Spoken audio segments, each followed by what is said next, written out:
semua, bertemu lagi bersama saya Niken Arisandi dari Program Studi Komunikasi Digital dan Media Angkatan 58 Sekolah Vokasi IPB University.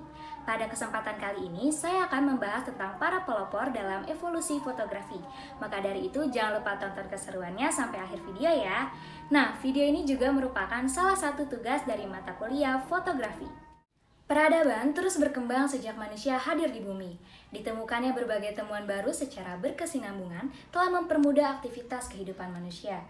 Temuan dan ciptaan yang menghasilkan teknologi canggih dan mengagumkan juga diiringi oleh adanya sentuhan estetis. Sebab suatu benda akan terasa lebih menarik apabila tersentuh oleh nilai estetis. Contohnya ialah karya-karya di bidang fotografi.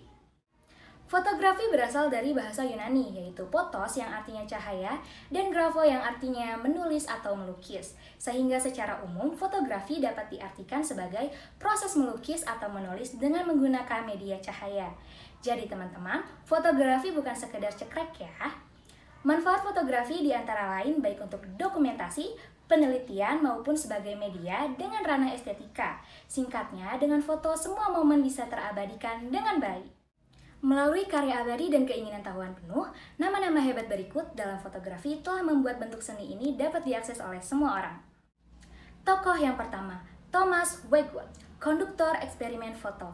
Dilahirkan pada tahun 1771 di Inggris, Thomas hingga saat ini masih tetap menjadi salah satu orang hebat pertama dalam dunia fotografi.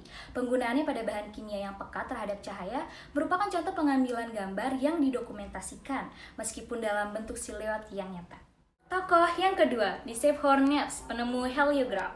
Dilahirkan pada tahun 1765 di Prancis dari keluarga kaya, Nicephore sering dianggap sebagai pelopor seni fotografi. Pada tahun 1822, ia menemukan heliografi, suatu proses pemindahan gambar positif fotografis ke pernis fotosensitif yang dibuat dengan bitumen Judea atau pigmen organik.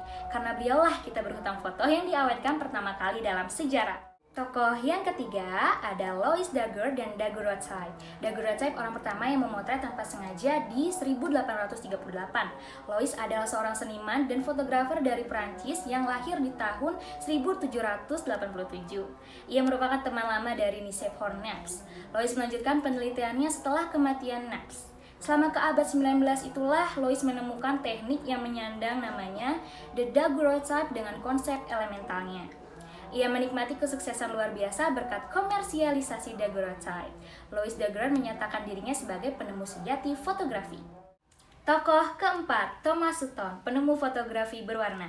Dilahirkan pada tahun 1819, Thomas Sutton merupakan penulis, penemu, dan fotografer dari Inggris. Sutton mempelopori konsep pencitraan panoramanya pada tahun 1859. Setahun kemudian, ia menemukan kamera refleks lalu tampil perdana dengan bantuan temannya, yaitu ilmuwan James Clerk Maxwell. Sutton menyiapkan demonstrasi fotografi warna serta memproyeksikannya melalui 3 proyektor yang terpisah dan masing-masing dilengkapi dengan filter yang berbeda. Alhasil, eksperimen itu berhasil walau sebagian. Percobaan awal beliau mewakili kemajuan yang signifikan dalam penelitian fotografi, dan penemuannya membuka jalan bagi banyak penemuan selanjutnya. Adapun buku yang ditulis olehnya populer di kalangan pecinta fotografi, yakni The Dictionary of Photography yang diterbitkan pada tahun 1858. Tokoh kelima, Stephen Sasson, pengembang kamera digital. Tahukah kalian kapan kamera digital pertama kali muncul? Dilahirkan pada tahun 1950 di New York City, Stephen Sasson dilatih sebagai insinyur listrik. Salah satu pekerjaan pertamanya adalah dengan kelompok Kodak di tahun 1970-an. Kemudian pada tahun 1975, Sasson mengembangkan prototipe yang akan berdiri di dunia fotografi dan terdengar seperti kamera digital. Kemudian lahirlah CCD yang merupakan teknologi yang mendorong pencitraan digital sampai sehari ini. Tokoh-tokoh di atas yang saya sebutkan hanya beberapa yang memang pantas mendapat pengakuan atas kontribusi mereka pada seni fotografi. Masih banyak lagi tokoh-tokoh yang menonjol, diantaranya adalah George Eastman, penemu film roll yang pada akhirnya membuat fotografi dapat diakses oleh semua orang. Semoga video penjelasan mengenai pelopor fotografi kali ini bermanfaat untuk kalian semua ya teman-teman. Terima kasih, saya Niken Arisandi, sampai jumpa di lain kesempatan.